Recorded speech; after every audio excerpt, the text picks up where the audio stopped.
Buenos días, mi nombre es María Camila Cortés, yo soy residente de neurocirugía. El día de hoy la idea pues, es revisar el tema craneotomía en el paciente despierto, enfocándolo principalmente en la resección pues, de lesiones tumorales. Entonces, como para mencionar unas generalidades, entonces, pues digamos, este es un procedimiento, una técnica quirúrgica, digamos, que nos permite realizar una monitorización funcional intraoperatoria, digamos, constante, ¿cierto?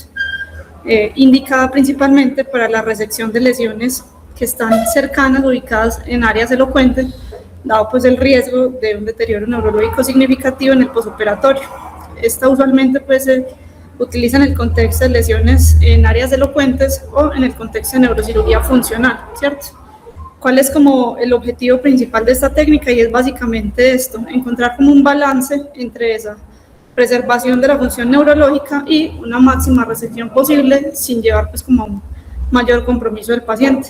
Esto, digamos, explicado, fundamentado en el hecho de que una mayor resección llevará pues a una mayor supervivencia y un mayor deterioro neurológico se asociaría a una peor supervivencia y calidad de vida. Por lo tanto, entonces, lo que se busca con este procedimiento es básicamente en el momento digamos, mimetizar el efecto de la resección y así, digamos, poder modificar durante la resección, digamos, los márgenes, logrando la mayor resección posible con el menor grado, digamos, de afectación neurológica.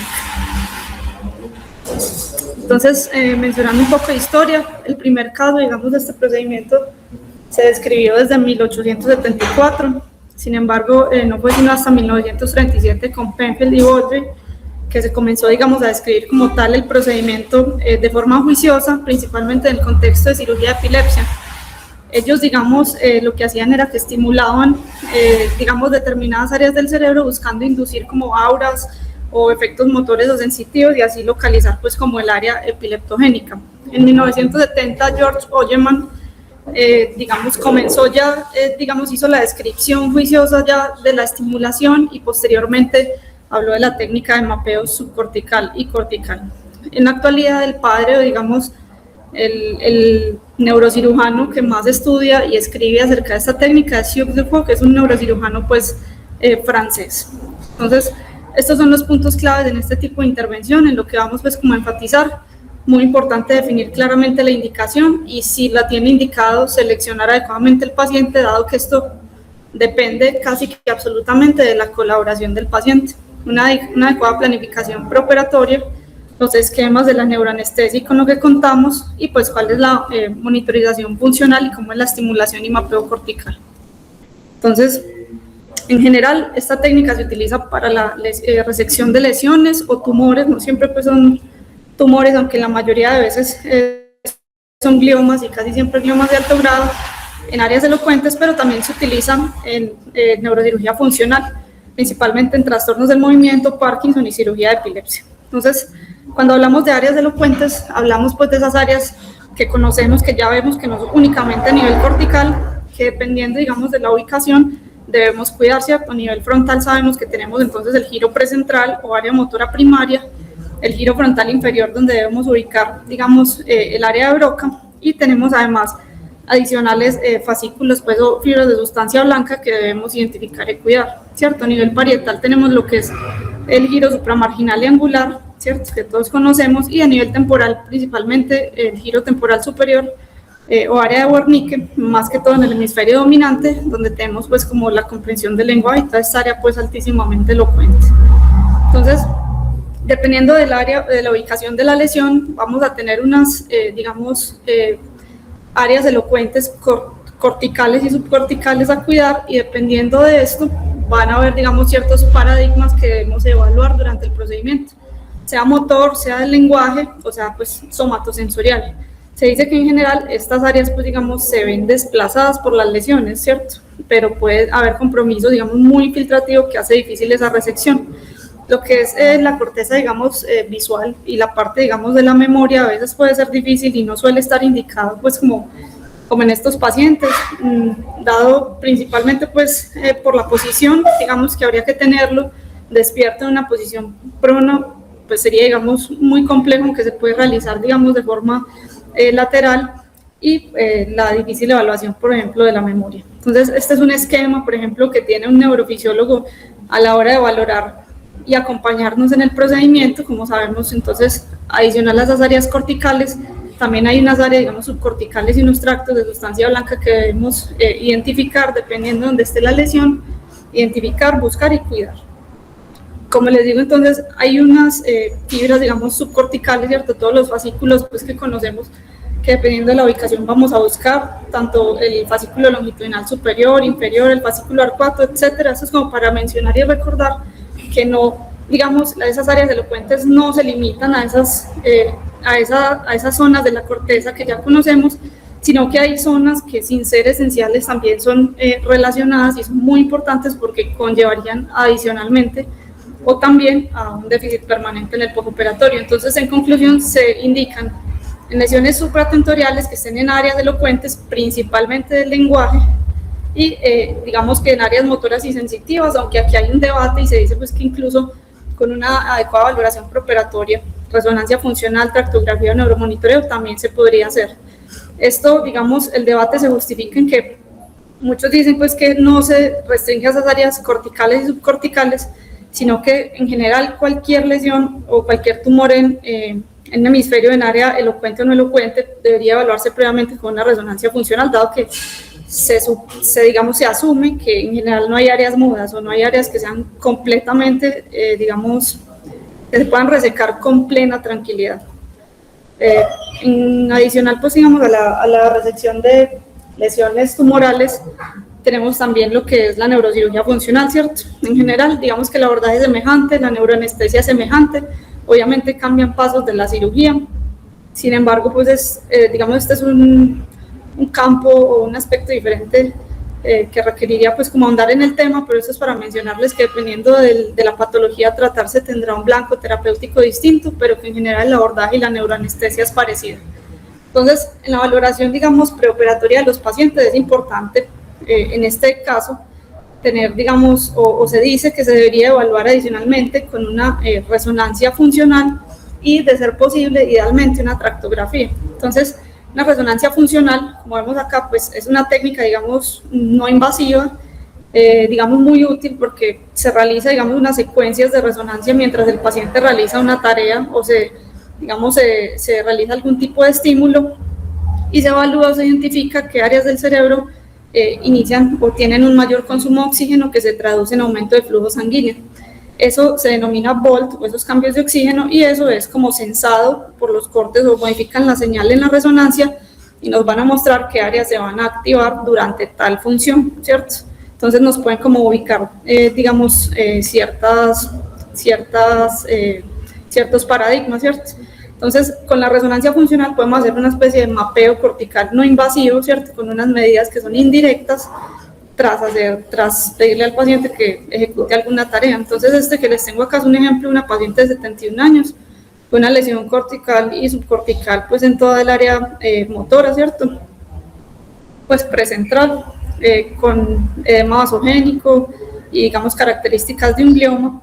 Cuando realizamos una resonancia funcional, como vemos en el lado derecho, y se le solicita que movilice la mano izquierda, se ve pues que se activa un área que está inmediatamente asociada a la lesión, semejante a cuando se activa la boca y la lengua, por lo que la resonancia funcional también nos puede ayudar como a disminuir de alguna manera, como vemos acá, disminuir de alguna manera, digamos, el área de la craniotomía, precisar un poco más el área a trabajar, disminuir, digamos, la necesidad de estimular o, digamos, de hacer un mapeo más estricto, dado que ya sabemos específicamente dónde están esas áreas. Entonces vamos a dirigir, digamos, la evaluación a ese punto y nos puede evaluar el cerebro completamente. Asociado a esto se puede, pues, realizar un sistema de navegación, lo que entramos entonces a valorar, entramos en cirugía de una vez, tanto con resonancia funcional como navegación, lo que es pues una gran ventaja. En cuanto a las limitaciones, pues tenemos que obviamente no está tan disponible, hay demoras y tiene una interpretación demandante. Adicionalmente, pues el paciente puede presentar ciertos movimientos e interferencia dado el edema como tal de la lesión. Por el edema, digamos, asociado a la lesión se puede alterar esos efectos, digamos, en la perfusión y pueden haber falsos positivos o falsos negativos, es decir, áreas que no se activan podrían ser elocuentes y áreas que se activan podrían no ser elocuentes, que es como la desventaja, aunque sea en un grado, pues un porcentaje bajo. Por otro lado tenemos pues como la tractografía, esto es una representación tridimensional de esas fibras blancas que les mostraba ahorita. Digamos, este es el ejemplo de la paciente que les mostré previamente. Aquí podemos ver cómo el tracto córtico-espinal, ¿cierto?, o motor, se ve, digamos, desplazado y está en íntimo contacto medial e inferior con la lesión, ¿cierto? Importante, pues, para definir adicionalmente la posibilidad de márgenes al momento de la resección. Obviamente, digamos, esto sería una evaluación completa dependiendo de la lesión y sería ideal, pues, como ver fascículo por fascículo, que uno diría muy útil, pero a la vez piensa uno podría complicar la resección y hacer que deje uno como mayor porcentaje de la lesión del que quisiera, ¿cierto? Ese es como el interrogante pues que queda. Sin embargo, se dice pues que la mayoría de estos tractos se ven desplazados más que infiltrados y que sería posible. Entonces, en conclusión, en cuanto a la resonancia funcional y la tractografía, tiene las ventajas que les mencioné. Sin embargo, sus limitaciones son que, como les decía, pueden tener falsos positivos o negativos, es decir, un área que sea negativo, que no se active, no necesariamente excluiría función. Son muy útiles para orientar lo que es la lateralidad, principalmente del lenguaje, y una ubicación espacial general. Sin embargo, no puede que no sea una ubicación exacta, no diferencia entre áreas que sean, digamos, elocuentes, esenciales o relacionadas, y adicionalmente tenemos el inconveniente del brain shift al momento, digamos, de navegar, que puede haber, digamos, 1 centímetro más o menos de diferencia. En cuanto a los pacientes con resecciones previas o reintervenciones, más o menos el 25% de los pacientes en posoperatorios de resecciones de gliomas de alto grado pueden tener como plasticidad y modificar esas áreas, digamos, elocuentes. Por otro lado, pues, y como para terminar esta parte, tenemos lo que es el test de WADA. Esto pues se ha abandonado claramente porque es un test altísimamente invasivo, que básicamente lo que hace es identificar cuál es la dominancia hemisférica. Entonces se describió por un neurólogo japonés, Yu Wada, en el 49, y básicamente lo que hacían era inyectar intracarotídeo un barbitúrico de acción rápida, se llama amobarbital, y generar, digamos, como una especie de anestesia temporal de ese hemisferio. Luego de la inyección, digamos, de este barbitúrico, se evaluaba pues como pre y post administración todos estos paradigmas, lenguaje, verbal, nominación, y de esta manera, digamos, se identificaba cuál era el hemisferio dominante, algo pues supremamente invasivo, pero bueno, que se describe. Entonces, avanzando entonces en los puntos clave, tenemos lo que es entonces, ya sabemos en quién está indicado, pero entonces, ¿qué paciente es susceptible, digamos, de ser seleccionado? La única contraindicación real es que el paciente no coopere o no lo desee, ¿cierto? Sin embargo, es muy importante elegir al paciente, dados pues como el resto de ítems, pues se requiere que el paciente sea supremamente colaborador y que no tenga ciertas patologías asociadas que van a limitar el procedimiento. Entonces, lo primero es que en general se describe que debería ser solo para adultos. Hay algunos reportes, digamos, como en niños, pero realmente, digamos que en lo que revisé encontraba límites de edad de 10 años y de 14 años. Más que eso, yo diría que lo que importa es que sea un paciente colaborador.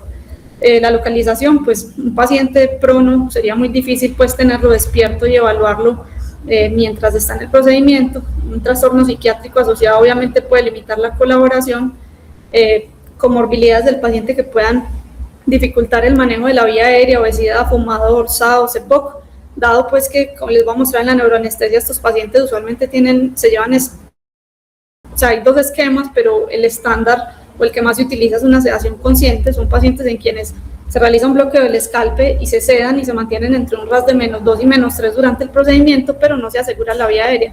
Se tiene a la mano una máscara laríngea entonces en estos pacientes con comorbilidades, es decir, no se excluyen, pero se tienen que tener precauciones. En cuanto al tipo de lesión, usualmente cuando son lesiones de fosa posterior, altísimamente vascularizados, con alto riesgo de sangrado, también se deben tener precauciones. Obviamente el paciente pues sería ideal que no estuviera despierto en ese momento, y tumores pues primarios y secundarios en general se indican, casi siempre son gliomas, ¿cierto? Entonces, como les digo, es fundamental esa evaluación, digamos, neuropsicológica previa, descartar pues como alguna patología psiquiátrica que limite el procedimiento y tratarlo. Entonces, cuando uno evalúa cuáles son las contraindicaciones, realmente todas son relativas y nos muestran cuál sería el manejo, digamos, el plan a seguir. Entonces, en esos pacientes digamos, con comorbilidades, historia psiquiátrica debería tratarse previamente, hacerse una evaluación emocional, pues en pacientes con un IMS elevado se debería no contraindicar el procedimiento, pero considerar una vía aérea alterna como máscara laríngea en algún procedimiento. Hay incluso anestesiólogos de la ciudad que desde el principio indican la máscara laríngea es opcional, y tener en cuenta entonces si durante el procedimiento estar preparados, si es un paciente, digamos, fumador, si presenta tos, si tiene náuseas o si tiene reflujo, pues, digamos, anticiparse a esto por parte del grupo de anestesia y valorarlo durante el procedimiento, ¿cierto? Asimismo, durante la estimulación, entre un 3 y 7% de los pacientes pueden presentar convulsiones asociadas. En este caso, en caso de presentarse o haber cambios en el monitoreo que sugieran que puede convulsionar, tenemos a la mano lo que es el lactato de Ringer frío, y casi siempre con esto pues suele yugular la crisis o evitarse, ¿cierto? Ya en el contexto, y esto digamos no es menos importante, diría yo, pues que es una paciente que tiene un déficit neurológico previo, entonces tenemos un paciente con toda la indicación, pero está hemipléjico o ya está afásico, pues uno diría, ¿qué sentido tiene pues realizar ese procedimiento? Sin embargo, lo que indican es, obviamente, si se coloca, digamos, si el déficit es asociado más a edema que a la misma lesión, se debería hacer un ciclo de 5 días con esteroide y evaluar. Si el paciente presenta mejoría, también sería candidato a la cirugía despierto, ¿cierto? Es decir, hay algo pues más que salvar. Entonces, en la evaluación preoperatoria del paciente, y antes de hablar del paso a paso de la cirugía, tenemos pues 2 puntos clave, y es, estos procedimientos se llevan a cabo siempre con la ayuda o con la compañía pues como tal del neuronavegador. Debemos contar con las imágenes previas completas y con un monitoreo intraoperatorio asociado además a ese riesgo pues de convulsión. Entonces, 2 diapositivas de la neuroanestesia como para el conocimiento pues como general. En realidad, en la neuroanestesia o como para los anestesiólogos que he visto pues que realizan este tipo de procedimientos, es fundamental la selección y la educación al paciente. Debe haber como cierta relación con el paciente, se le debe haber explicado el paso a paso, lo que se va a realizar, lo que se le va a preguntar, lo que se le va a pedir, porque es frecuente pues que presenten como en cierto momento dolor o ansiedad y deseen pues que se detenga el procedimiento. Entonces, en general se describen que hay 2 esquemas. Hay un protocolo que se denomina Sleep Awake Sleep, o pues dormido, despierto, dormido, que se trata básicamente de llevar al paciente con anestesia general, se asegura la vía aérea, se profundiza en la fase inicial y en el cierre, pero se despierta únicamente durante la estimulación y el mapeo. Y la sedación consciente, que es como el estándar, y pues como en mi corta experiencia lo que he visto que hacen siempre, principalmente cuando se va a mapear el área del lenguaje, y es un bloqueo regional, es decir, el bloqueo del escalpe asociado a infiltración pues como tal de la herida, y una sedación intermitente que mantiene al paciente en un RASS de -3, -2 y lo despiertan cada vez, digamos, en ciertos pasos del procedimiento, con una posibilidad, pues, con la posibilidad de hacer una interacción, pues, constante con el paciente y evitar la necesidad de vía aérea definitiva. Entonces, cada uno tiene sus ventajas y sus desventajas. En general, las ventajas de la sedación consciente, obviamente, es que el paciente va a cooperar mucho más, se pueden hacer test o pruebas neurofuncionales, se puede evaluar, obviamente, el lenguaje, y pues va a requerir menos soportes asociados pues como a los medicamentos de la anestesia. Sin embargo, está la limitación obviamente de la posición prolongada, el paciente se puede cansar, se puede mover, se puede distraer y hay riesgo de perder la vía aérea. Mientras que con el otro esquema pues entramos con la vía aérea asegurada desde el principio, sin embargo pues el despertar es impredecible y el paciente no va a colaborar o va a ser difícil evaluar pues ciertos paradigmas evidentemente pues como del lenguaje y de otras áreas, ¿cierto? Entonces esto ya es elección como tal del grupo de anestesia, pero en general pues como el estándar es la sedación consciente. Entonces cuando se habla de bloqueo regional y sedación consciente hablamos de eso, ¿cierto?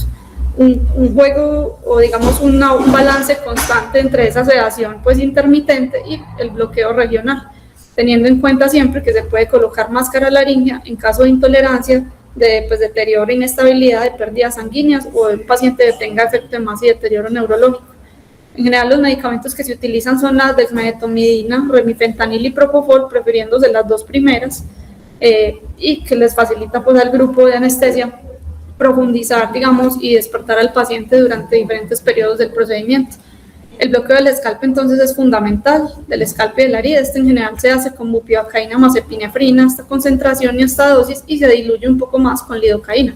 para lograr pues como mayor volumen y poder hacer la infiltración pues de cada uno de estos puntos. Entonces, en general pues como con el bloqueo del escalpo, que puede ser pues a mano alzada o guiada por eco, lo que se busca pues es hacer esa infiltración unilateral, o sea, o a cada lado de esos nervios o esas ramas del trigémino y de los nervios espinales cervicales, que son los que nos van a dar la inervación del cuero cabelludo.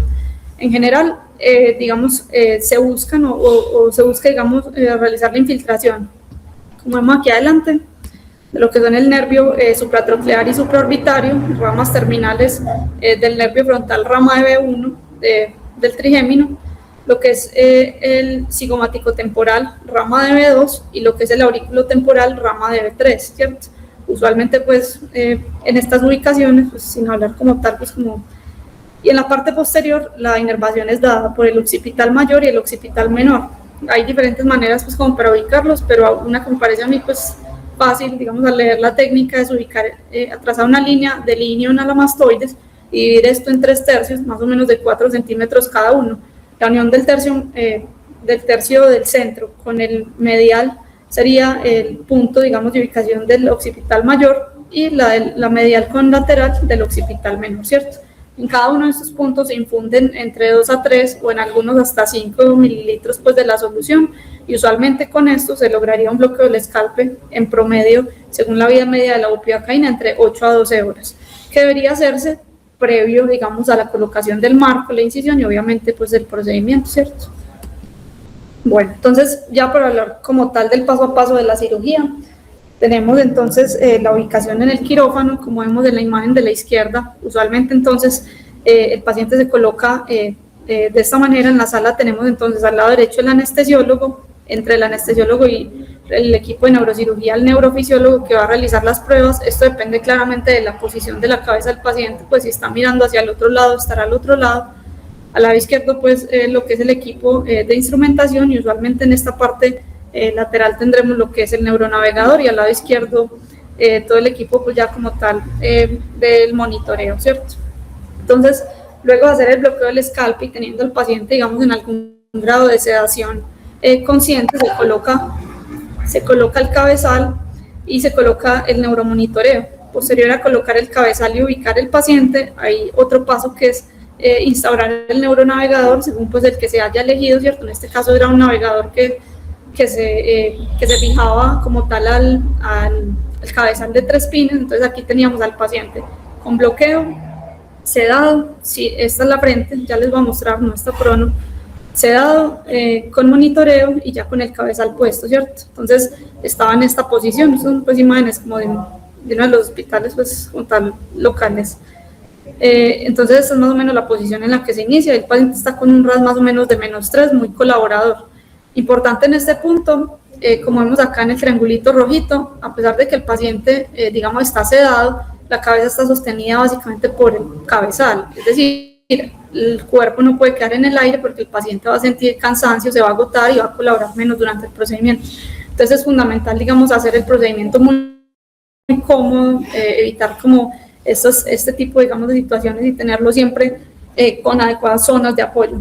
Entonces se procede a hacer la marcación, ¿cierto? Con el neuronavegador, se delimita más o menos cuál sería la incisión y la craniotomía, y se procede a hacer la asepsia antisepsia. Antes de esto, me imagino pues que en otros hospitales, no sé, habrá como otro tipo de insumos, pero lo que, pues como en mi experiencia, lo que teníamos para hacer la fijación del campo era estos atriles, ¿cierto? Entonces usualmente se fija un atril, como vemos en esta imagen, a cada lado, digamos, de la camilla del paciente, exactamente igual, y se hace la asepsia. Luego que se fijan esos atriles y se hace la asepsia, se colocan los campos estériles y posteriormente vamos a colocar un plástico estéril de esta manera, ¿cierto? Se coloca el plástico estéril, se fija, puede ser con grapas o puntos a los campos, se abre pues la bolsa y ya se coloca el IBAN con la bolsa, como usualmente se hace. Se pueden fijar de esta manera pues como los bolsillos, y los cables usualmente se atraviesan a través de la bolsa de esta manera. Muy útil colocar ese cuadrito de fixo, pues durante todo ese procedimiento el paciente está sedado entre un RAS de -2 y -3, ¿cierto? Pero al agitarlo, al estimularlo, podría despertarse y se le pueden ir haciendo preguntas, digamos, de si presenta dolor o no. Entonces, ya con el procedimiento de la cirugía montada, se inicia entonces la incisión, se realiza la incisión de la piel, pues del escalpe, se realiza la craniotomía y se llega a la parte de la durotomía, ¿cierto? Entonces, previo hasta este punto, con el bloqueo del escalpe y la sedación es suficiente, sin embargo, la dura claramente pues le va a doler, ¿cierto? En el punto en el que se decide, digamos, abrir la dura madre, pues hay dos opciones. Una es profundizarlo un poco y ponerle sedación y analgesia, y otra, pues que digamos, realizar era aplicar lidocaína de forma tópica e incluso con una aguja 22 o más delgada, si es posible, infiltrar la dura madre. Sin embargo, eso tiene riesgos de que caiga lidocaína pues al parénquima, o de que al intentar infiltrar la dura y separar las dos capas, pues digamos ingrese algún vaso sanguíneo y obviamente nos profundizaría el paciente y podríamos perder como tal la vía aérea. Entonces, esta es como la posición del paciente en cirugía. Aquí está el neurofisiólogo y aquí está el equipo de cirugía. Esta es la barrera, pues, y esto es lo que vería el paciente: una interacción constante con el neurofisiólogo y una conversación constante con el equipo quirúrgico. Entonces, avanzando ya como tal en este paso y iniciando lo que es la estimulación y el mapeo, básicamente la estimulación no es, en este punto, digamos, mediante estimulación directa con bipolar o monopolar, digamos, se realizan durante el procedimiento pruebas neurocognitivas y motoras que se van evaluando pues como en tiempo real y permiten hacer pues como un mapeo en tiempo real de las áreas elocuentes y facilitar así los márgenes y la máxima resección. En general se describen dos técnicas: una técnica de baja frecuencia y una técnica de tren de alta frecuencia. Esto ya es algo pues muy del neurofisiólogo. Sin embargo, básicamente en la baja frecuencia se estimula por periodos de 4 o 6 segundos con corrientes más altas, entonces logra estimular tanto paradigma motor como lenguaje, como sensitivo, como praxias, con el riesgo de que se produzcan crisis epilépticas y descargas que se pueden yugular, como dijimos, con lactato de Ringer frío. O sea, no les mencioné, durante el procedimiento se debe irrigar siempre con lactato de Ringer tibio, pero si se produce una crisis o hay alguna descarga pues que nos hable de que puede desencadenarse una crisis, se debe irrigar con lactato frío. Y el tren de alta frecuencia, que básicamente son estímulos más cortos y de menor corriente, o sea, menor amperaje, que usualmente solo son útiles para el paradigma motor, que se logra como desencadenar o estimular con corrientes mucho más bajas, ¿cierto? Y no es útil, digamos, en lenguaje, porque no se alcanza a despolarizar esta área. Entonces, eso es como muy técnico, solo para mostrar pues que se realiza la estimulación y a medida, de forma simultánea que se realiza y si se identifica, se realiza como tal el mapeo, ¿cierto? Como vemos acá con estas fichas de cada área que se va encontrando. Entonces, las corrientes usualmente que se utilizan es de 1 a 20 miliamperios, usualmente entre 8 y 16, se va aumentando lentamente para encontrar ese umbral de estimulación, es decir, con cuánto se logra estimular el área. Como les decía, en el área motora usualmente pues es mucho menor y con corrientes por debajo de 10 se suele encontrar. Entonces aquí tenemos, este es pues como un ejemplo, este es el lóbulo temporal y este es el frontal, esta era la resonancia funcional y el área que se activaba, digamos, en el lenguaje. Aquí sí tendríamos pues lo que sería Broca, el giro frontal inferior. Entonces, como vemos acá, se realizaba una estimulación y posteriormente, al ubicar, digamos, esas áreas, se realizaba un mapeo como tal y se colocaban estas fichas pues que nos lograban como demarcar como el área elocuente y los límites de la lesión, dependiendo pues del tipo de lesión. Entonces, este fue como la evolución de la técnica, lo que se logró encontrar, digamos, inicialmente o a lo largo del tiempo, ¿cierto? Como antes se hacían craniotomías mucho más grandes, se hacía una amplia exposición que se fue reduciendo y que asociada a la estimulación y al mapeo cortical y subcortical se pudo disminuir y restringir básicamente, y se pudo disminuir y así, digamos, acortar esos márgenes también. Antes, pues digamos que se mencionó que se dejaban márgenes hasta 2 centímetros desde las áreas o áreas elocuentes, pero la regla ahora, o lo que se describe, pues, es que se debería hacer una resección máxima segura basada en las áreas de mapeo negativas, es decir, mapear y a partir del área negativa hacer la resección, logrando hacer resecciones desde, digamos, desde el área mapeada hasta menores de 1 centímetro, pues como con mayor confianza. Entonces, estos son unos videitos que les traía, pues, como de estos procedimientos. Perdonen ahí, pues, con la calidad del video. Este video es para mostrarles más o menos, pues, como la ubicación y para que vean como la fluencia previa del paciente antes de estimular el área, ¿cierto? Como vemos aquí, el paciente está, el neurofisiólogo le está mostrando, el neurofisiólogo está mostrando una imagen pues como con varios objetos y el paciente los va nominando y adicionalmente repite y posteriormente cuenta, ¿cierto? A medida pues que estimulamos, se estimula durante 4 segundos y se descansa 10 segundos, ¿listo? Como para evitar las crisis pues asociadas a la estimulación. Si bien pues el paciente es fluente, habla pues de forma continua, aquí se ve, esta era la lesión. No se escucha nada, no. Eso era como para mostrarles más como el paciente cuenta y nomina de forma fluida, ¿cierto? Para luego mostrarles cómo es cuando se estimula, digamos, esa área.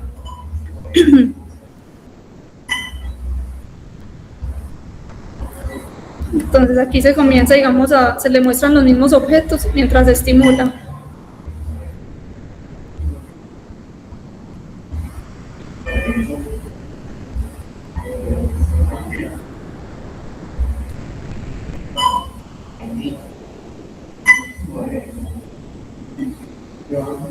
En este punto y luego de estimular el paciente pues comienza digamos con un retardo pues como tal en la respuesta y aquí vemos como al estimular lo que identificamos como área de Broca el paciente detiene pues como su producción.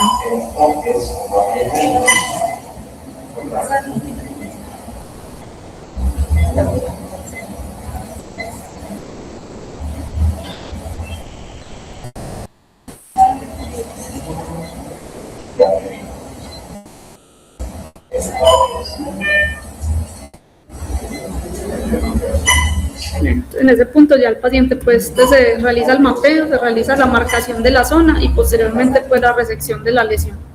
Entonces, en neurocirugía funcional se hace un abordaje semejante, la diferencia es pues que posterior al bloqueo no se coloca un cabezal sino un marco de estereotaxia, con lo que el paciente se traslada pues a la tomografía, a la navegación pues según sea el protocolo y posteriormente pues para definir las coordenadas y ya posteriormente se ingresa a quirófano y se realiza todo el procedimiento, trepa, inserción de electrodos, con los rangos de anestesia pues que mencionamos previamente. Entonces, esta es como la descripción como tal del procedimiento, buscando realmente pues como cuál era la evidencia oncológica y cuál era realmente el impacto del procedimiento, si modificaba o no los resultados. Encontré este artículo pues que fue publicado en el 2015, realizado por este doctor Sean Harvey en 2 instituciones pues de Estados Unidos. Identificaron entonces procedimientos despiertos realizados entre 1986 y el 2014 en Washington y en California, con un total de 859 pacientes y describieron como experiencia cuáles habían sido los pacientes seleccionados y cuáles habían sido pues como las complicaciones. En general los pacientes pues fueron un rango de edad amplio, pero el promedio fue de 42 años. En general tenían un Karnofsky aceptable, el 60% era de 90 a 100, importante por lo que les decía de la colaboración del paciente, y el 40% un Karnofsky por debajo de 80, es decir, en general tenían una buena clase funcional. La mayoría de los pacientes tenían gliomas de alto grado y de bajo grado, y un porcentaje bajo, del 1%, fueron metástasis. Ya también se utilizó con otro tipo de lesiones, pues abscesos, displasias, hemangiomas. Y en cuanto a las comorbilidades, como les decía, tener comorbilidades o patologías que dificultaran la vía aérea no fue una contraindicación, pero se tenía, digamos, ciertas precauciones. La mayoría fueron pacientes sanos, pero hubo 15% de ellos con comorbilidades. Su tasa, digamos, de convulsiones inducidas por la estimulación fue del 3%, pero describían que todas yugularon con el lactato frío y solo el 0.5% de los procedimientos fueron suspendidos, 2 de ellos por convulsiones por las convulsiones pues asociadas de forma repetitiva que dificultaron el mapeo y 1 por intolerancia emocional, que era lo que les mencionaba inicialmente y porque es fundamental la selección del paciente y la educación, dado pues que aquí se abre como un dilema ético, ¿cierto? Si un paciente acepta este procedimiento, lo llevamos a cirugía despierto y durante el procedimiento no desea continuar, ¿cierto? ¿Qué hacer? Y su tasa de complicaciones fue del 10%, donde describían tasas pues muy semejantes a todo procedimiento, pues como infección, hemorragia, pero su tasa, digamos, de su déficit neurológico transitorio al alta era del 9%, y a los 3 meses del 3%, tasas pues muy buenas. Este otro artículo es una revisión de la literatura, lo traigo puntualmente para mencionar pues como tal estas complicaciones, y es esta revisión de la literatura publicada en 2020 incluye 19 estudios. Estos 19 estudios evaluaron también cirugía en pacientes despiertos, la mayoría para resección de gliomas, entre el 90 y 100% pues fueron resección de gliomas. En ellos la tasa de convulsiones inducida por la estimulación fue del 3 al 7%, con unos porcentajes de déficit neurológico permanente en el lenguaje entre el 2 al 14% y motor del 2 al 30%. Sin embargo, no especifican obviamente como el grado de compromiso, y adicionalmente denominaban déficit permanente un déficit que persistía entre 3 a 6 meses, por lo que pues podría no ser permanente. Llamaba la atención entonces, llamaba la atención entonces, o lo que me parecía realmente importante era la tasa de resección, según ellos, en estos pacientes con lesiones en área elocuente, ¿cierto?, que eran llevados a cirugía despierto, se lograba una resección total, o total resección, más o menos en la mitad de los pacientes, pues que podía ser bueno si se comparaba, por ejemplo, con un paciente que se había decidido previamente llevar únicamente a biopsia. Sin embargo, si era un paciente que se planteaba intentar hacer una resección como tal, dormido, no una biopsia, pues digamos no nos mostraban la comparación, ¿cierto? Entonces decía uno, bueno, si es una lesión en un área muy elocuente donde se podría plantar ni siquiera hacer una resección sin una biopsia, pues era un buen resultado, ¿cierto? Comparándolo con la comparación como tal en la literatura, era muy semejante pues el grado de resección, siendo discretamente superior en el paciente despierto, pero siendo superior como tal la resección total. Entonces ya pues para finalizar, buscando pues como algún artículo que comparara esa resección en paciente despierto y paciente dormido, encontré publicado en enero de 2024 en la revista pues de Neurosurgery. Era un metaanálisis que incluía 15 estudios para un total de 2.032 pacientes, ¿cierto? Estos comparaban 800 pacientes despiertos y 1.232 dormidos, que encontraron en general la resección, digamos que el paciente que era llevado, esto me parece muy difícil pues de comparar, porque eso es algo pues que habría que individualizar, casi que asegurar que estén en áreas semejantes, y que aparte depende pues como tal también del equipo quirúrgico y del equipo en general, de la interacción con el neurofisiólogo. En este es difícil pues comparar el procedimiento como tal. Sin embargo, la conclusión del metaanálisis evaluando esos artículos era que realizar cirugía despierto sí se asociaba a una mayor extensión de la resección, con lo más importante pues que si vamos a realizar una mayor resección no se sacrifique función neurológica. Según ellos, se asociaba también a un menor déficit neurológico con un OR de 0.47, estaban libres de convulsiones también a 3 meses con un OR de 8.72, con una mejor puntuación de Karnofsky a 3 meses, y en general reportaban que eran pacientes muy satisfechos con el procedimiento, con estancias hospitalarias más cortas, en promedio 2.99, menor estancia en UCI con las complicaciones pues que esto conlleva, y sin diferencias como tal en el tiempo operatorio, lo que le genera a uno dudas pues en este aspecto. Entonces, sin embargo, ellos concluían pues que sí había un beneficio oncológico entre realizar la cirugía pues en el paciente despierto versus dormido. Las conclusiones entonces son que es un procedimiento, digamos, que es seguro, bien tolerado, con una tasa de complicaciones relativamente baja, pues dependiendo de la serie que se revise, y que los puntos claves eran lo que les mencionaba inicialmente: la selección cuidadosa del paciente, una adecuada preparación, la técnica anestésica es fundamental, y la monitorización continua pues para permitir una resección máxima segura, pues sin digamos, preservando esa función neurológica y sin sacrificarla, que realmente pues el objetivo. Bueno, eso era lo que les traía pues para hoy.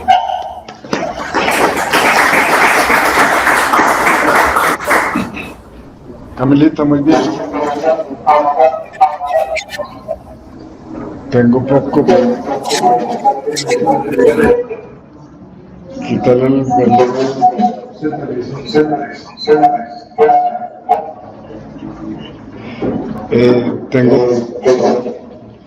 tengo poco para decir, porque yo tengo poquita experiencia en esto. Lo he hecho más o menos en 10 oportunidades. Ha sido chévere, es una experiencia chévere. tiene varios problemas. El primer problema es que los anestesiólogos se emocionan demasiado, entonces la cirugía se vuelve muy larga y eso es incómodo para uno. Lo segundo, de los 10 pacientes que yo he tenido, aproximadamente, pues más o menos, la mitad se han cansado en el proceso, se han cansado y no han sido capaces de terminar. Y entonces uno queda con una duda que tú la expusiste ahí, es qué tan útil es si tenemos tractografía, neuromonitoreo y neuronavegación en un paciente dormido y que uno está más cómodo. Esas son como las dudas que yo tengo. Y la pregunta que te iba a hacer es, cuando tú estimulas un punto, ¿eso a qué área corresponde en la vida real? Pues, ¿sí me entiendes? Tú estimulas la profundidad y el ancho en, digamos, en milímetros cuadrados, porque uno estimula un punto, pero puede que a los 4 milímetros ya esté la zona elocuente, entonces no sabría pues eso.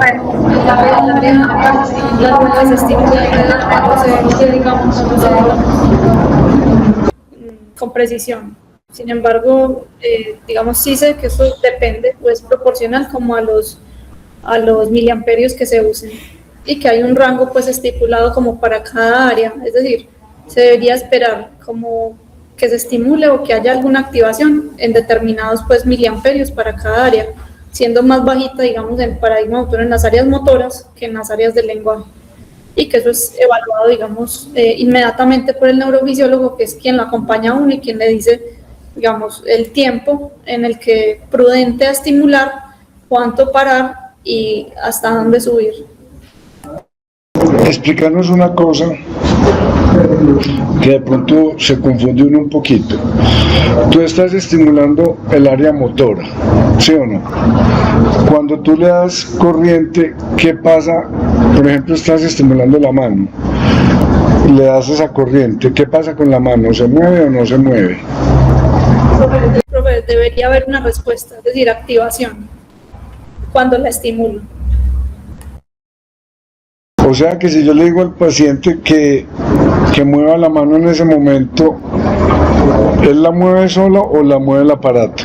Eso no me queda claro, porque lo que yo tengo entendido es que si tú estimulas esa zona y estás en la zona motora, el paciente no es capaz de moverla. Pero si alguien me puede aclarar eso, que estoy confundido en este momento. Bueno, la experiencia que tuve fue del lenguaje y tienes razón en eso. En realidad, cuando se estimulaba el área del lenguaje, el paciente no tenía la capacidad de digamos, continuar, ¿cierto? Entonces es como lo que uno esperaría pues en el paradigma motor. El estímulo inhibe, eso es, el estímulo inhibe. No, si tomaran el área motora, el estímulo, o sea que cuando estimulas el área motora, puedes el músculo. Pero cuando el paciente está despierto, el estímulo inhibe. No, estamos de acuerdo, hola. El estímulo inhibe. Y cuando está dormido, el estímulo produce el movimiento. Bueno, Nacho, ¿me escuchas? Pacho tiene algún comentario, que tiene yo creo que más experiencia que yo en esto. Hola, ¿me escuchas? Sí, Para señor. dejarlo claro, en el área motora, el estímulo estimula. O sea que si vos estimulas el brazo, se mueve el brazo, hay contracción muscular, ¿cierto? Si estimulas los dedos, hay contracción muscular. Pero en el área del lenguaje es lo contrario. La evaluación neurofisiológica se hace con el paciente hablando y cuando usted estimula el área del lenguaje, el paciente queda repitiendo la misma frase o queda como tildado, pues, o queda que no puede hablar. Entonces, por eso la evaluación del lenguaje se hace con el paciente hablando continuamente, el neurofisiólogo lo pone a hablar y lo pone a repetir. Entonces repite nombres y va cambiando las tarjetas. Y le dice, me va a decir qué vi acá. Entonces empieza a pasar figuras básicas, camión, avión, que son más o menos como del mismo concepto. Cuando usted estimula el área motora, entonces pasa, digamos, del camión al avión y el paciente queda en camión, camión, camión, camión. Entonces ahí usted sabe que ya está, que ahí es el área elocuente.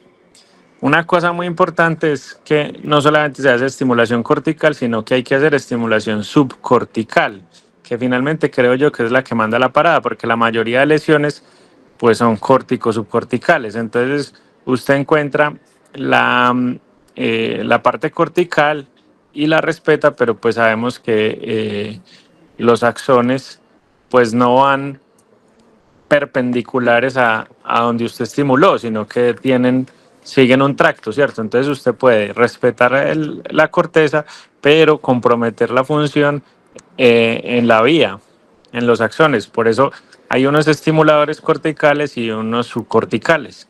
La sonda es distinta y el amperaje también es un poco diferente. Entonces eso también es muy importante tenerlo en cuenta. Otra cosa muy importante de esto es que existe la estimulación positiva y negativa, que no tiene que ver con que si se activa o no el área, sino que tiene que ver con que su objetivo no es encontrar el área elocuente, sino descartarla.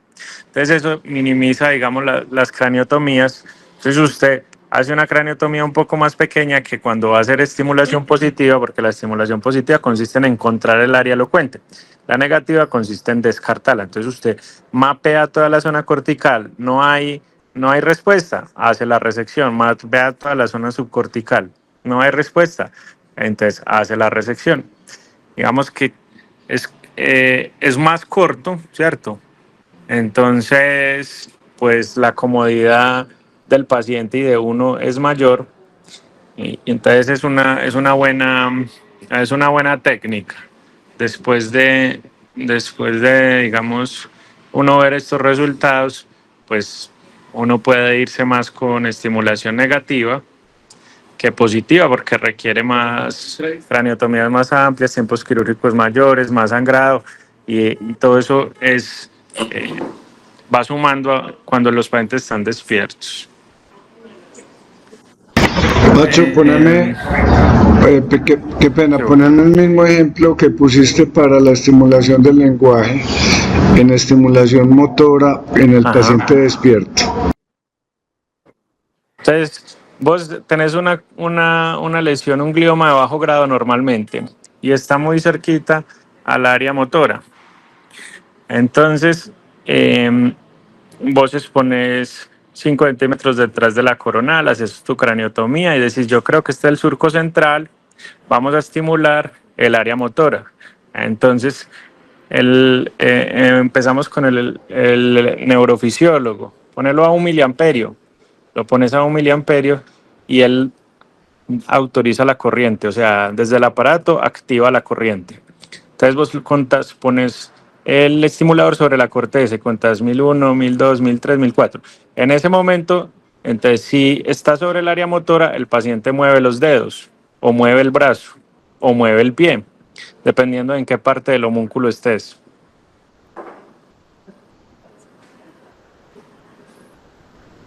Sí. Voluntario, no hay nada voluntario. No hay nada voluntario. No hay nada voluntario. O sea que la cirugía de despierto no tiene ninguna indicación en área motora, porque es que eso también lo encontramos con el paciente dormido con la neuroestimulación. Pues depende. Lo que pasa es que yo creo que paciente despierto es más técnica anestésica que en realidad muchos cambios en lo que uno hace neuroquirúrgicamente, ¿cierto? Que hay que el paciente despierto va sin relajante. En cambio, cuando vos tenés un paciente dormido, pues para poderlo estimular y que sea efectivo, tenés que decirle al anestesiólogo que no te ponga relajante muscular, porque si te pone relajante muscular, pues igual no vas a ver ninguna contracción. Entonces, sí, si vos lo pones así, sí, si el paciente está dormido, pero sin relajante, y vos estimulás el área motora, va a haber contracción.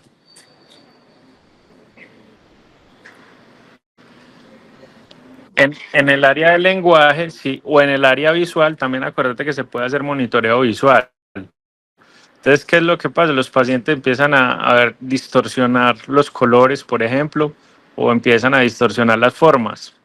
Entonces, el neurofisiólogo, pues los paradigmas son distintos a los del lenguaje, ¿cierto? Entonces, le empiezas a mostrar colores o formas, círculo, triángulo, cuadrado. Entonces, el paciente, ¿qué letra es esta?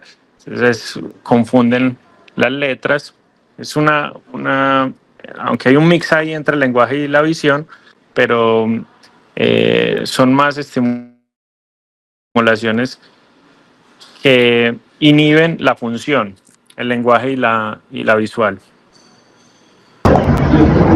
¿Y cómo te ha ido con los pacientes? ¿Se han cansado rápido o han tolerado todo el procedimiento? Normalmente se cansan. Esto es una cirugía cansada. Hay que tratar de hacer la craniotomía rápido. También depende mucho. ¿Sabes yo que he visto que es clave? El bloqueo del escalpe. Si el bloqueo queda bien hecho, el paciente tolera mucho mejor. Si no queda bien hecho, se está quejando todo el tiempo de que y entonces uno no tiene tranquilidad para operarlos. El bloqueo del escalpe normalmente lo hace el neurocirujano, pero pues también hay anestesiólogos que les gusta. Yo prefiero hacerlo y darle la dosis más alta que se pueda de bupivacaína y lidocaína, una mezcla de las dos. Y adicional a eso, infiltrar la herida quirúrgica, recordar bien los nervios del escalpe para bloquearlos lo mejor que se pueda. Me gusta la técnica que hace Avon, ¿cierto? O sea, hay como la técnica que infiltra superficial o la técnica que usted se va hasta el periósteo y hace un Avon en el supraorbitario, en el troclear, en el auricular posterior, retroauricular, occipital menor, occipital mayor, y hace como un círculo alrededor del cuero cabelludo. Y adicional, infiltrar la herida y también darle el tiempo, que a veces uno es muy acosado y entonces, bueno, listo, ya no, eso hay que darle por ahí 10 minutos que le pegue bien la anestesia local. Otro, también infiltrar la dura madre. Varios pacientes que el dolor venía de la dura madre. Entonces, ese también es importante para que el paciente no se queje mucho. Si eso queda bien hecho, prácticamente el resto de la anestesia pues no es tan relevante. Cuando no queda bien y el paciente se queda y se queja de dolor, ahí sí es donde entonces póngale otro poquito de propofol, disminúyale. Necesita uno un anestesiólogo que le tenga muy bien el tiro a las dosis, porque entonces de repente le ponen un poco más de sedación y no es capaz de responder a las preguntas que le hace el neurofisiólogo. Entonces uno se queda, ¿es que está muy dormido o es que no responde? Entonces ahí se vuelve más maluca la cirugía. Esa es como, creo yo que la clave. A mí pues dijiste todo, yo creo que eso es. Vamos, que son pacientes muy seleccionados, ¿cierto? No es una técnica tampoco para todos, para todo el mundo, ni para todas las lesiones. En gliomas de alto grado es mucho más difícil, ¿cierto? Porque si vos tenés un glioma, sabemos una de las cosas o de los pasos claves es que el tumor sangra mucho y hasta que usted no lo saque todo no deja de sangrar. Entonces usted está estimulando y eso empieza a sangrar. ¿Cómo deja usted sangrando el paciente, ¿cierto? Por no resecar una zona casi elocuente. Es difícil, ya intraquirúrgicamente. Usted puede ir con el plan de no, respeto esta parte, pero después de que usted empieza la resección, puede tener una zona elocuente, pero un glioma es difícil de hacerle la hemostasia si usted no lo saca todo, o si usted no saca la porción del glioma, no para el sangrado. Entonces, la utilidad ahí no es tanto. Diferente en los gliomas de bajo grado, que eso sí, pues no se justifica usted dejar un paciente con un glioma de bajo grado con un déficit. En este momento de la historia de la neurocirugía, mejor una resección parcial o a veces usted puede hacer la resección completa guiado por por la neurofisiología, donde usted cree que está elocuente, resulta que no es tan elocuente, entonces puede hacer la resección. Los gliomas de bajo grado, en cambio, no sangran casi, ¿cierto? Entonces es mucho más amigable. Listo, muchas gracias. Buen día para todos. Vale. Chao, Pacho.